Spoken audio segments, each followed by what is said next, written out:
May adlaw mga higala, o ganiya na usab kita para sa atong pagpadayon sa pagtuon.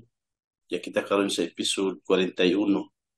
Ug atong sayro ng mahitungod niya binuang nga paghusay ug tikas nga paagi ang ilang gihimo para si Hesus mapahamtangan sa silot nga kamatayon.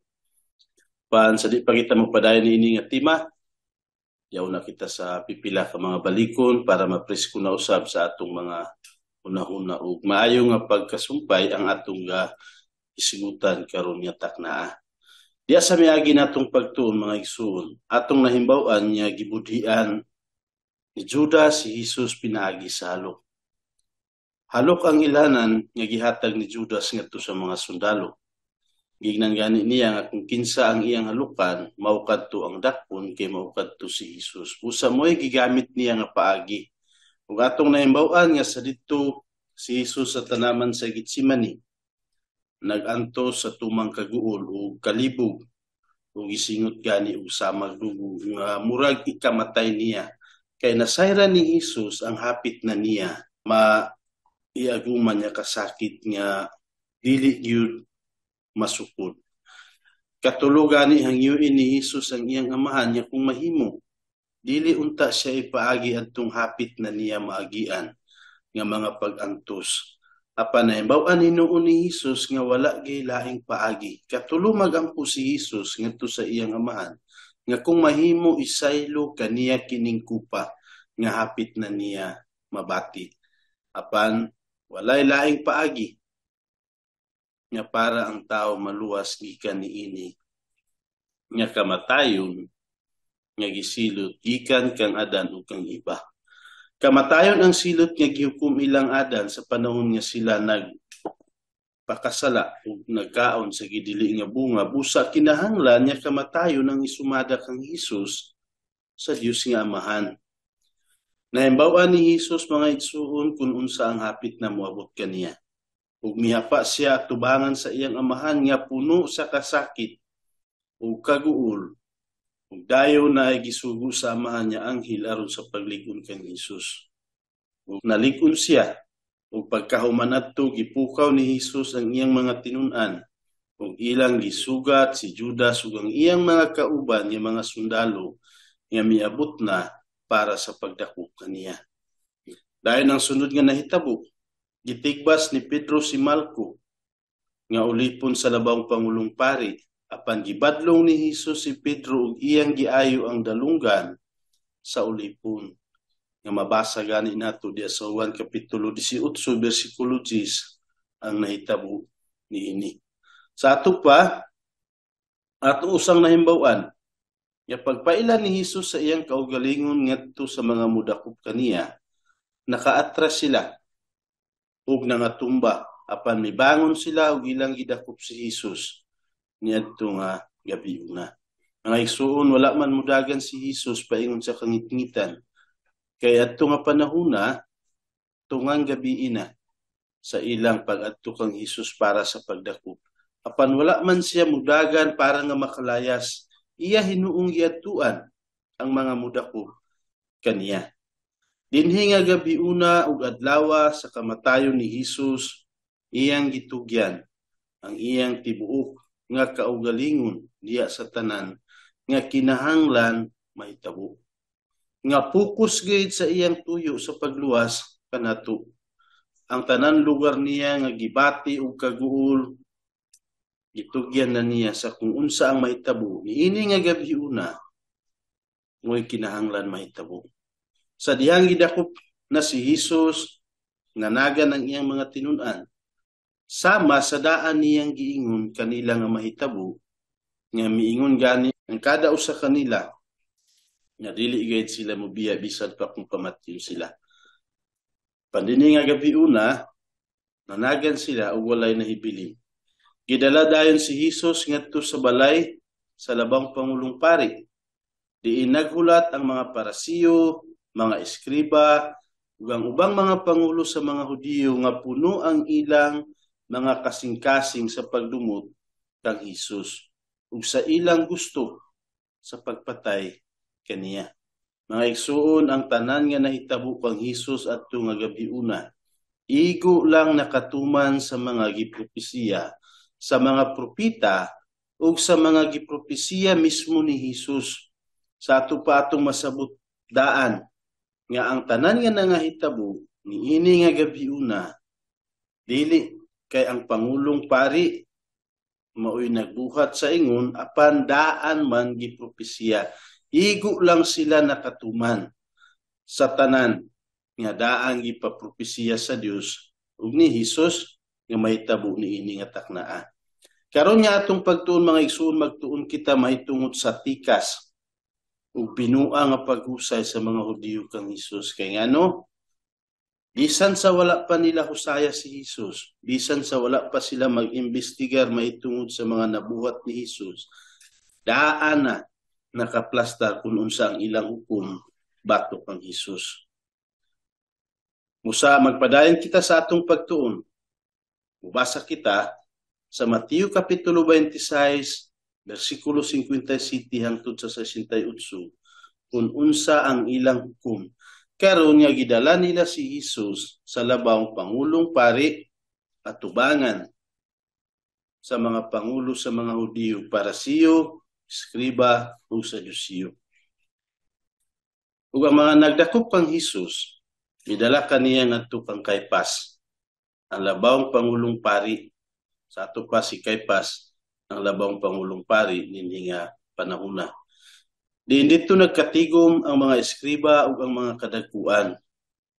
Apan si Pedro misunod nga nagpaantaw kaniya hangtod sa hawanan, sa tukaran, sa balay, sa labawng Pangulong Pari ug sa pagsulod na niya. Milingkod siya uban sa mga bantay aron sa pagtan-aw sa sangputanan. Sa ato pa, si Pedro mamitigba sa dalunggan sa ulipon sa labawng Pangulong Pari.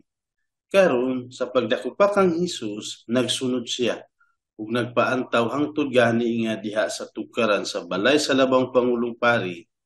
Nagtan-aw siya ug nanginsusi kung unsay sunod nga mahitabo para sa paghusay kang Hesus. Unya ang mga Pangulong Pari ug ang tibuok nga Sanhedrin nangita og ikabutang-butang batok kang Hesus. Sa ato pa, ang mga kadagkuan sa mga Hudiyo, ang tibuok Sanhedrin, nga maoy ga pamlastar o maoy ga husay sa mga tawo nga salan, gapangita sila og mga saksi nga baka para ikabutang-butang nila kang Hesus hangtod nga maoy ilang madesisyonan nga mapatay siya. Panwala sila nakita, bisan pa og daghang bakakon nga mga saksi ang miduol. Apan sa katapusan, dihay duha nga miatubang ug miingon, kining tawhana nag-ingon, makahimo ako sa pagguba sa templo sa Dios ug sa pagpatindog niini pag-usab sulod sa 3 ka adlaw. Sa ato pa walay lain nilang nakita nga mga bakak nga ikabutang-butang adto kang Hesus hangtod nga naay duha nga miatubang ug misulti nga si Hesus nag-ingon nga kining templo nga ilang nakita karon gub-on kuno ni Hesus ug dayon ipatindog niya human sa 3 ka adlaw. Dinhi mga igsuon wala masabot nila kung unsay gusto ipaabot ni Hesus ngadto sa matag usa kanila. Kaya ang gusto niya ipasabot ang iyang lawas.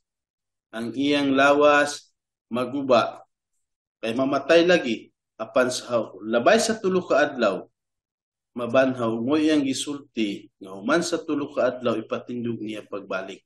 Ug ang lawas ni Hesus mao may insakto nga templo sa Dios kay dinhi man gapuyok ang Dios. Dayon diya sa 62, ug ang labawng Pangulong Pari mitindog ug miingon kaniya, wala ka ba'y ikatubag? May tungod ni ining nga mga sumbong. Unsa ba kining gipamatuod ni ining mga tawhana batok kanimo? Apan si Hesus nagpakahilom lamang ug ang labawng Pangulong Pari miingon kaniya, nagsugo ako kanimo sa ngalan sa buhing Dios sa pagtug-an kanamo kung ikaw mao ba ang Kristo, ang anak sa Dios. Mo'y gipangutana sa labawng Pangulong Pari karon kang Hesus. Si Hesus miingon kaniya, gipamulong nimo. Sa ato pa, Kung atong sabton, kung unsay imong giingon, kana mao ako. Apan sultihan ko kamo, sukad karon makita ninyo ang anak sa tawo nga maglingkod diha sa tuo sa gahom ug moabot nga sinapwang sa mga panganod sa langit. Sa tupag, wala ibalibad ni Hesus may tungod niini nga pagpangutana sa labang pangulong pari apan giangko niya ug misulti pagani siya nga makita ninyo ang anak sa tawo nga maglingkod diha sa tuo sa gahom sa Dios ug mubalik nga sinapwang sa mga panganod. Ug ang labang pangulong pari migisi sa iyang mga bisti ug miingon, nagsulti siya og pasipala. Nganong magkinahanglan pa kita og mga saksi, nakadungog kamo karon sa iyang pagpasipala. Wala niya dawata ug tuuhi kung unsa ang giingon ni Hesus. Kay para sa ila si Hesus tawo ug dili Dios. Ug karon tungod sa iyang kasuko, gigisi niya ang iyang bisti kining labang pangulong pari ug misulti siya nga ang gibuhat ni Hesus dakong pagpasipala sa Dios. Unsay inyong hukom? Sila mitubag nga nag-ingon, siya angay sa kamatayon. Unya gilud-an nila ang iyang naong ug gibunalan. Siya ug ang uban bisagpa kaniya nga nag-ingon, tag-ana Kristo, kinsay naghampak kanimo. Sa ato pa, pagdakop sa mga gwardiya kang Hesus, gidala nila ngadto sa balay ni Caiphas, ang labawong pangulong pari. Diin nagulat ang mga Parasiyo, Eskriba ug ang mga Sadusiyo. Sa ato pa, ang mga kadagkuan sa mga Hudiyo. O ingon nila nga mga katigulangan sa mga Hudiyo. Ug mga tungang gabi na kini, ug ania sila natigom nga daw mga leon nga nagmulob sa ilang gusto sa pagpatay kang Hesus. Wala man nila si Hesus usaya diya sa panahon sa adlaw hinuon dinhi sa tungang gabi. Ug kung atong masabot, tanan binuang ug tikas nga pamaagi. Gusto nila nga sikreto nga ilag yung mapukman si Hesus ug mapatay. Dako kaayo ang ilang pagdumot kang Hesus mga igsuon. Dako kaayo ang ilang pagdumot ug karon pakasusama sila sa leon nga gusto mo tukob, gusto mo patay kang Hesus. Na karon hisgutan sa nato sa dili pa kita mo padayon sa bersikulo nga atong gibasa. Kung nganong gadumtan sa mga pangulo sa mga Hudiyo si Hesus. Unsay hinungdan, unsay mga rason nganong nga sobra kasuko ang ilang kasing-kasing bato kang Hesus. Una, gidumtan nila si Hesus tungod sa kasina. Usa, kay si Hesus pinangga kaayo sa katawhan. Gasunod-sunuron sa dagkong mga panon sa katawhan o gaayuhon niya ang ilang mga sakit o gadaigon sa mga panon ang pagpanudlo ni Hesus nga gamhanan ug mas maayo kaysa pagpanudlo sa mga pangulo. Lahi kaayo ang pagpanudlo ni Hesus kung ikumpara sa mga pangulo sa mga Hudiyo. Tungod diini, nasina ang mga pangulo sa mga Hudiyo kang Hesus kay hinay-hinay gakawalaan sila ug mga tao. Gidumtan sa mga pangulo si Hesus kay dili kuno tinuod ang iyang mga milagro ug dili kuno Dios si Hesus, matud pa nila. Bisan kung mismo sila nakakita sa mga katingalahan niya gipangbuhat ni Hesus nga mga milagro o sa pag-abog ni Hesus sa mga demonyo gikan sa mga tao nga ilang gipuy-an, para kanila dili tinuod nga mga milagro. Nakita nila ang bakul nga nakalakaw, ang butang nga nakakita, ang gaduguay nga bahay nga naulian, para kanila kining tanan dili tinuod. Gidumtan nila si Hesus kay usahay musupak siya sa adlawng igpapahulay. Usa pa gyud nga hugot nga gaipasunod sa mga pangulo sa mga Hudiyo ngadto sa ilang mga tinudluan nga kinahanglan sunodon ang adlawng igpapahulay. Apan si Hesus wala man niya ipasunod. Busa gikasuko kaayo nila kini. Giayo gani ni Hesus ang masakiton diya sa adlawng igpapahulay ug nangutlo ang iyang mga tinun-an sa mga uhay ug ilang gikaon sa dihang gigutom sila. Diha gihapon sa adlaw nga igpapahulay. ug wala sila badlunga ni Hesus. Dili ba para sa paghinumdum ato nang nahimbaw-an nga gatangtangon ni Hesus ang balaod ni Moises sa dinhi pa siya sa kalibutan, ug sa nakapauli na si Hesus sa langit, nagsugod dayon ang mga naluwas sa pagsimba ug Domingo ug dili sa adlaw nga igpapahulay. Nganong gibuhat nila kini? Kay si Hesus nabanhaw diha sa adlaw nga Domingo. Ug kini nga adlaw nga Domingo, ginganlan kini nga adlaw sa Ginoo. Daghan kitag mabasa may tungod niini mga igsuon, pero ang gipadayag kapitulo 1 bersikulo 10 maklaro nato nga kining adlaw nga Domingo nga diha nabanhaw si Hesus, ginganlan kini og adlaw sa Ginoo. Usa man, human si Hesus mabanhaw gikan sa mga patay, gibalhin sa mga naluwas o karaan nga manaluwas ang ilang panagtigom diha sa adlaw nga Domingo, ug wala man sila mosunod sa pagsimba ug pagtapok-tapok diha sa adlaw nga igpapahulay. Dugang pa, gidumtan pagid sa mga pangulo si Hesus kay wala niya tudloi ang iyang mga tinun-an sa pagpuasa nga sama sa gitudlo sa mga Parisiyo ngadto sa ilang mga tinun-an. Si Hesus wala man niya itudlo ang may tungod niini. Ang mga pangulo sa mga Hudiyo gitudlo nila nga kinahanglan magpuasa. Apan si Hesus dili kinahanglan. Ug gibaliwala pagid ni Hesus ang mga tradisyon nga gisunod sa mga Hudiyo, ug wala niya tudloi ang iyang mga tinun-an sa pagtuman sa ilang mga tradisyon.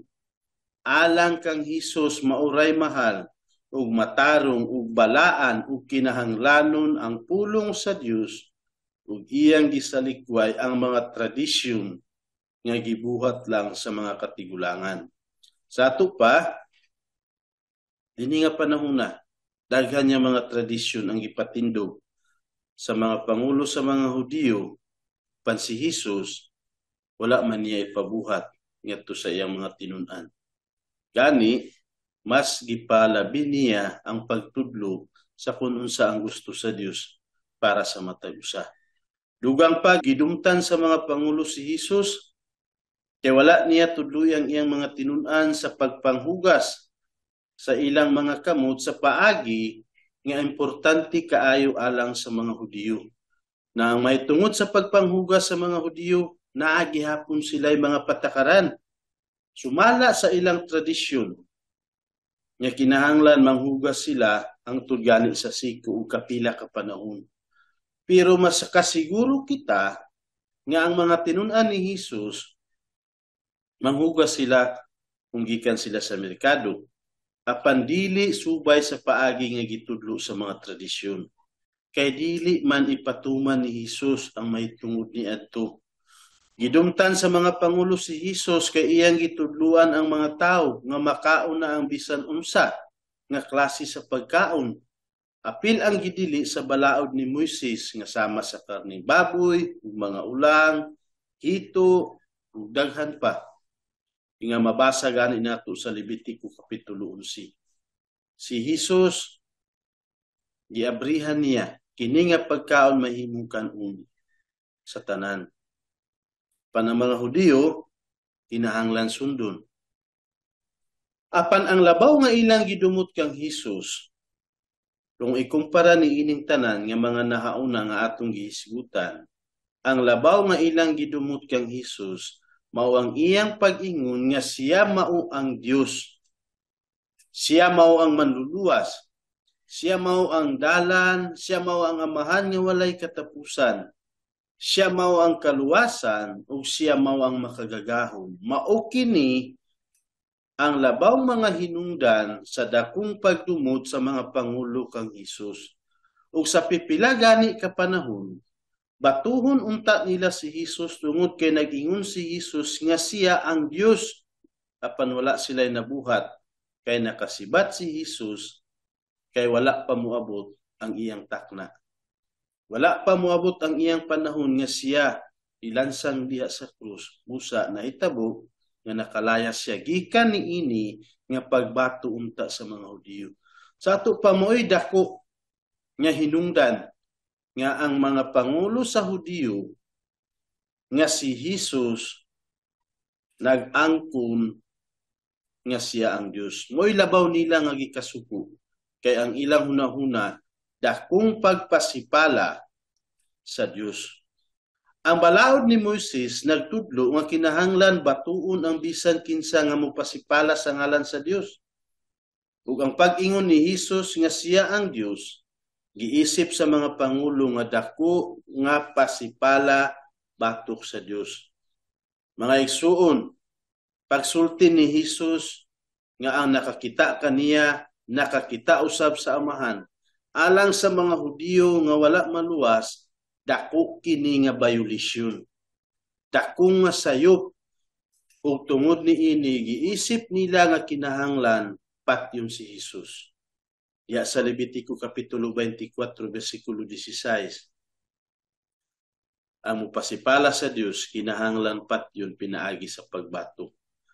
Mga igsuon ang gipabarog ni Jesus sa dinhi pa siya sa kalibutan. Dili man ang pagtuman sa mga balaod, dili man ang pagtuman sa mga tradisyon.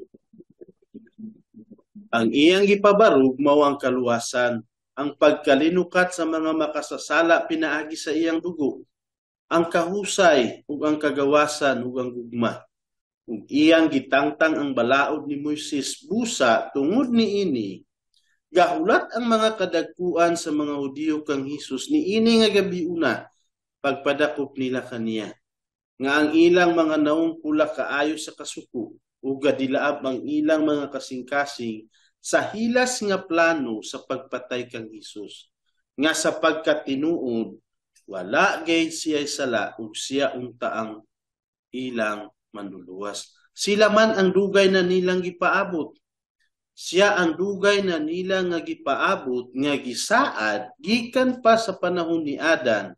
Hangtod ni ini nga panahona, siya ang daan gipropesiya nga adunay mutungha nga mahimo nilang hari sa kaliwat sa mga Hudiyo nga gikan gani sa kaliwatan ni David.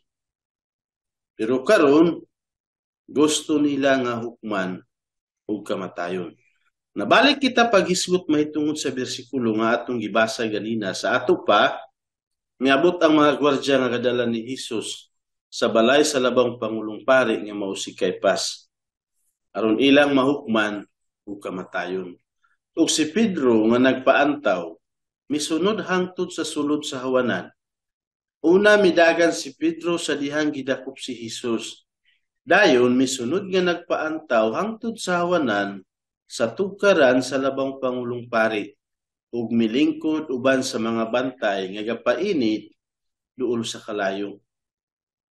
Mga igsuon, si Jesus karon atubangan sa mga Pangulong Pari, mga eskriba sa Jusiyo ug Parasiyo ug ganganlan o ang Sanhedrin. Ang Sanhedrin mao ang labaw nga mga pangulo sa mga Hudiyo. O kini sila 71 kabuok nga mga lalaki ang membro lugar sa Sanhedrin. Medyo sila pakapareha sa ganganlan ug Senado dinhi sa Pilipinas. Ug tanan sila gahulat adto nga gabiuna nga ihatod didto kanila si Jesus. Kay nasayod sila nga si Jesus madakop gyud ni ini nga gabiuna ug dadon sa ilang atubangan. Ug pag-abot na ni Jesus, nagsugod ang binua nga paghusay nila kang Jesus. Mga igsuon, walay sala si Jesus, bisan gamay na lang. Busa nangita sila og mga tawo nga musaksi og bakak para lang matuman ang ilang mga dakong tuyo o daotang plano nga mapatay si Jesus. Nangita sila og mga tawo nga musaksi og bakak, mga gibuhat-buhat ra nga sala ni Jesus.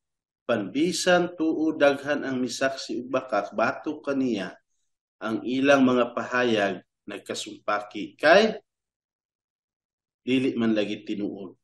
Tanan mga bakak. Busa nangita pa sila og laing saksi.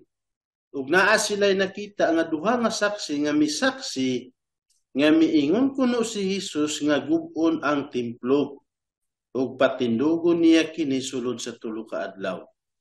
Ug alang sa mga Hudiyo ang templo pinakabalaan kay mao kini ang Pinoy-anan sa Dios.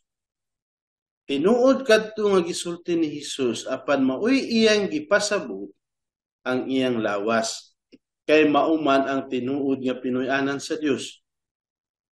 Apan gipasabot sa mga saksi nga gub-on ni Hesus ang aktual nga templo nga ilang gakakita niana nga panahuna. Wala nila kasabot nga ang tunong ni Hesus ang iyang lawas patay labay sa tulo ka adlaw mabanhaw. Apan bisan ang saksi ni ining duha ka lalaki wala magkatukmay ang ilang mga pahayag. Musa naklaro gihapon nga mga baka ang ilang gibuhat nga mga pagtumutumo batok kang Hesus. Unya gisukit-sukit sa labang pangulong pari si Hesus. Apan si Hesus nagpakahilumlang. Wala siya imig. Wala man siya mutubag. Mga igsuon, mianhi si Hesus aron sa pagpakamatay, dili aron sa paglaban sa iyang kaugalingon. Dili aron sa pagdipinsa sa mga gikabutang-butang diha kaniya, kundili para sa pagpakamatay o sa pag-angtos diha sa krus. Si Hesus mao ang dili mutyabaw nga nating karniro sa Dios nga kinahanglan ihalad bayad sa atong mga sala. Mga igsuon, una-hunaon lagi nato nga ang iyang focus karon maulang ang pagtugyan sa iyang kaugalingon. Dili mao ang paglayas, dili mao ang paglaban sa iyang kaugalingon, kung dili makatugyan niya ang iyang kaugalingon para nga magpakamatay diha sa krus. Unya, ipangutan-an dayon sa labang pangulong pari si Hesus kung siya ba ang Kristo, ang anak sa Dios. Ang mga tumutumo og mga bakak nga gisaksi batok kaniya, wala tubagan ni Hesus. Nagpakahilumra siya apan ang iyang katungod, ang iyang pagka-Dios, ang iyang pagka-Kristo wala gayud ilimod ni Hesus. Gisulti niya kung kinsa siya o gitubag ni Hesus ang labang pangulong pari nga ilang makita sa unahan nga galingkod sa tuo sa makagagahom ug mubalik sa kalibutan nga sinapuang sa mga panganod. Di prangka lugar si Hesus nga ako ang Kristo, ang Dios. Ug sa pagsulti ni Hesus niini ilabihan ang kasuko sa labang pangulong pari ug iyang gigisi ang iyang bisti nga timailhan sa iyang kasuko. Ug iyang gipakasala si Hesus nga mapasipalahon sa Dios. Ug iyang gipakasala si Hesus nga mapasipalahon sa Dios ug miuyon ang iyang mga kauban nga angay patyon si Hesus. Unya ilang giluwaan ang naong ni Hesus. Gisumbag, gisagpa ug gitaptapan nila ang iyang mga mata ug gibugal-bugalan nga kung siya ang Kristo, magpropesiya siya kung kinsa ang misumbag kaniya. Mga igsuon, usa kini kahilas ug makauulaw nga kagabion diha sa kaagi o history sa mga Hudiyo. Ug naklaro pag-ayo ang ilang pagkabuang-buang ug ang ilang pagkakaaway sa Dios, ang ilang hari. Ang Dios nga nagbuhat sa tao sa tanang mga butang karon ang tao nga iyang gibuhat mao hinuoy musilot sa Dios nga mo'y nagbuhat. Mga igsuon, usa kung atong mahuna-huna hilas ug makauulaw para sa mga Hudiyo nga diana nga gabi una nagtigom sila para sa pagplano ug dautan para sa ilang Dios. Basahag usa nato kung unsa ang sunod nga nahitabo niini nga gabi una. Mubasa kita sa Mateo kapitulo 26 bersikulo 69 hangtod sa 75. Gilimod ni Pedro si Hesus ani nga gabi una sa sama nga daan gisulti ni Hesus nga mahitabo nga iyang buhaton. Unya si Pedro naglingkod sa gawas didto sa hawanan. Sa tukaran ug miduol kaniya ang usa ka babaeng sulugoon ug miingon, Ikaw usab kauban ni Hesus nga Galileanhon. Apan sa tubangan nilang tanan, ilimod kini niya nga nag-ingon, wala ako masayod sa imong gipanulti. Tubag lugar ni Pedro ngadto sa usa ka babaeng ulipon nga nag-ingon, ikaw kauban gyud ni Hesus. O ang una nga higayon nga gilumod ni Pedro si Hesus. Ug sa dihang milakaw siya paingon sa agianan, dihay laing babaeng sulugoon nga nakakita kaniya og miingon sa mga tawo nga nagtindog didto, kining tawhana kauban ni Hesus nga Nazaretnon. O gilimod usab niya kini uban sa usa ka panumpa, wala ako makailan ni anang tawhana.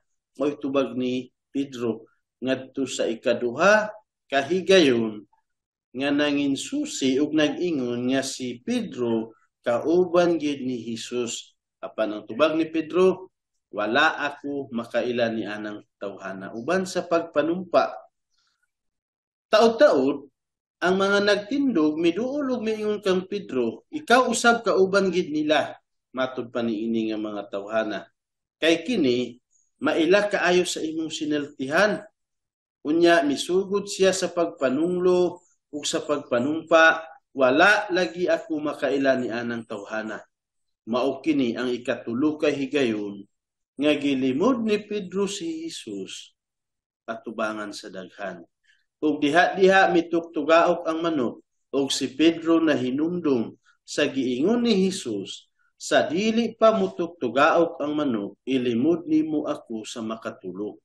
Ug siya migula ug mihila sa hilabihang kasakit. Mga igsuon, balik kita ni ini nga bersikulo. Siguro nga kining gabi una, kining gibuhat ni Pedro nakapatik kung nakulit diya sa iyang kasing-kasing. Pakasusama sa gibaga nga marka diya sa iyang kasing-kasing ug permi niya mahuna-hunaan kung unsa kalisod o kung unsa kasakit kining iyang gibuhat nga iyang gilimod ang iyang agalon, ang iyang Dios diya sa daghan. Siguro nga wala niya kinikalimti sa tibok niyang kinabuhi. Dinhi nga gabi una makatulo niya ilimod ang iyang pinangga nga Ginoo. Pagsugod ni ining gabi una, naglalis silang Pedro kung kinsa kanila ang labaw. Atong mauna-huna, dili lang kay si Pedro bisan ang dusi. Unya gihugasan ni Hesus ang iyang mga tiil bisan kun gikaulaw unta kini pag-ayo ni Pedro. Kay lagi nahibaluan niya nga si Hesus ang Ginoo, ang agalon ug karon mo'y muhugas kaniya. Unya imbes ipatukaw siya ni Hesus dito sa tanaman sa Getsemani, natulog hinuon siya ug makatulog. Unya sa gidakop na si Hesus, gibiyaan niya ug midagan bisan kung nakasaad siya adto gyud nga gabi una nga dili niya biyaan si Hesus. Ug karon makatulunan niya ilimod si Hesus. Inubanan gani sa pagpanumpa ug pagpanunglo para lang nga tuuhan siya nga si Hesus wala siya makaila ug dili siya kauban ni Hesus. Ug diretso mituktugaok ang manok ug migawas si Pedro ug mihilak sa hilabihang kasakit. Naigsuon na purdoy pag-ayo si Pedro din hiniining gabi una. Aya pa niya na hunahunaan kung unsa ang daang gisulti ni Hesus nga buhaton niya niini nga gabi una. Diha sa sinulat ni Lucas atong mahimbawan nga milingi si Hesus kang Pedro sa dihang mituktugaok ang manok ug mitutok kaniya. Ug siguro nga nahunahunaan dayon ni Pedro ang pagkagamhanan ni Hesus kay daan niya nahimbawan ang tanang mahitabo. Ang kaulaw ug kasakit nga gibati ni Pedro adto dili masukod ug nakagdagan sa gawas ug nakaghilaka. Aya pa niya nahunahunaan nga inana di ay ang mahitabo gid kaniya. Basin ang tuyo ni Hesus sa iyang paglingi kang Pedro, mao ang pagpalaom kaniya pinaagi sa iyang mahigugmaon nga mga mata sa madagayaon niyang grasya ug sa pagpahinam kaniya nga aduna pa siya higayon nga makasunod ug makaalagad na usab kaniya. Basin ang gusto ipaabot ni Hesus ngadto kang Pedro, makasala ka, makasupa ka, ilimod ko nimo pero naapay laing higayon nga makapadayon ka ug makapamatuod may tungod kanako. Nasipyat ka niini nga panahon na apan padayon sa unahan. Basin mo ay gusto ni Hesus nga ipaabot kaniya. Atong basahon kung unsay sunod nga nahitabo dinhi nga gabi una. Mubasa kita sa Mateo kapitulo 27 bersikulo 1 hangtod sa 5. Si Judas nagikog pinaagi sa pagbitay. Ang nagbudli kang Hesus o ang nagbaligya kang Hesus pinaagi sa 30 kabuk silver o plata karon naghikog. Ug sa pagkabuntag na ang tanang mga pangulong pari ug ang mga kadagkuan sa katawhan nagkasabot batok kang Hesus aron pahamtangan siya sa kamatayon. Ug sa nagapos na nila siya, gidala nila siya ug gitugyan ngadto kang Pilato nga gobernador. Kini si Pilato Romano o ang Romano usa gihapon ka hintil. Diba? Ug siya mo'y adunay dakong katungod para sa pagsilot o paghukom kang Hesus o kamatayon. Sa diha nga si Judas ang nagbudhi kaniya nakakita nga si Hesus gihukman niya patyon, nagbasol siya o gidala pagbalik ang 30 kasalapi nga plata ngadto sa mga pangulong pari ug sa mga kadagkuan. Siya miingon, nakasala ako sa akong pagtugyan sa dugo sa taong dili sad-an. Nakauna-una lugar si Judas karon nga ang iyang gibuhat dakong sayop ug wala gyud sala si Hesus. Ug karon ibalik niya ang silbi bayad sa mga pangulo sa mga Hudiyo ngadto kaniya, ibalik niya karon dito kanila. Apan sila miingon, unsa may amo ni ana? Imo kanang tulubagon. Ug ang mga salapi nga plata iyang giitsa ngadto sa sulod sa templo ug mibiya siya ug siya milakaw ug nagbitay sa iyang kaugalingon. Sa ato pa, nakadesisyon ang Sanhedrin nga ipapatay si Hesus. Busa ilang gihatod si Hesus kang Gobernador Pilato nga usa ka gobernador sa Romano kay siya ang naay katungod sa pagpapatay kang Hesus. Siya ang labaw nga makadesisyon nga si Hesus hukman sa kamatayon. Mga igsuon, importante kaayo nga ang mga hintil maoy magpapatay kang Hesus. Kay ngano? Kay mauman ang giingon ni Hesus nga mahitabo. O gipropesiya usab sa mga propita nga si Hesus itugyan ngadto sa mga hintil ug kinahanglan niya matuman gid kini. Kinahanglan gyud kay ngano si Hesus man ang katumanan sa tanan niya mga propesiya. Ug siya ang manluluwas ug kinahanglan nga mahitabo gid kini. Kinahanglan niya ang tanan gayud nga mga propesiya mahitungod sa manluluwas matuman sa tukma gayud. Busa mo'y hinungdan nga gihatod si Hesus didto kang Pilato bisan kung ang tinuod wala gani mahibalo ang kadagkuan sa mga Hudiyo kung unsa ang langitnon nga mga hinungdan sa ilang pagdala kang Hesus didto kang Pilato. Kung atong masabot diba si Hesus Hudiyo, ang mga pangulong pari, ang labawng pangulong pari, ang sakop sa Sanhedrin mga Hudiyo, sila unta ang angayan niya musilot kang Hesus niini nga taknaa kay sa ila man nga tribo. Pero gidala nila kang Pilato. Ug wala gani sila makasabot pag-ayo kung unsa ang nahitabo nganong gidala nila didto. Pero maoy pagkatuman sa propesiya mahitungod niini nga maugyoy mahitabo. Ug dayon si Judas nga maoy nagbudhi kang Hesus, nagbasol siya. Busa iyang gibalik ang salapi ngadto sa mga Parasiyo apan wala nila kinidawata. Busa iyang gilabay ang salapi dito sa sulod sa templo ug milakaw ug naghikog pinaagi sa pagbitay. Sa sunod nga episode, mga igsoon, atong mahimbawan kung unsay nahitabo sa pagtugyan sa mga Hudiyo kang Hesus ngadto kang Pilato. Sunod nga atong pagtuon, masayra nato kung unsa ang buhaton sa mga Romano, sa mga sundalo ngadto kang Hesus nga karon ilang gadesisyonan o kamatayon.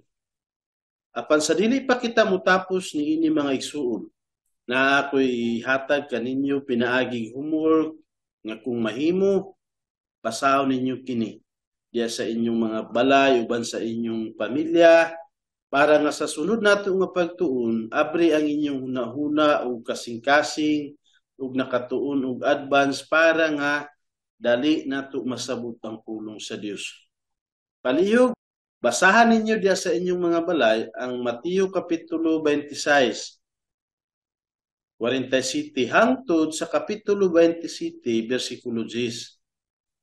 Dayon diya sa Marcos Kapitulo 14, versikulo 43 hangtod sa 72. Dayon Lucas Kapitulo 22, versikulo 47 hangtod sa 67. Ug diya dayon sa Juan Kapitulo 18, versikulo 1 hangtod sa 27.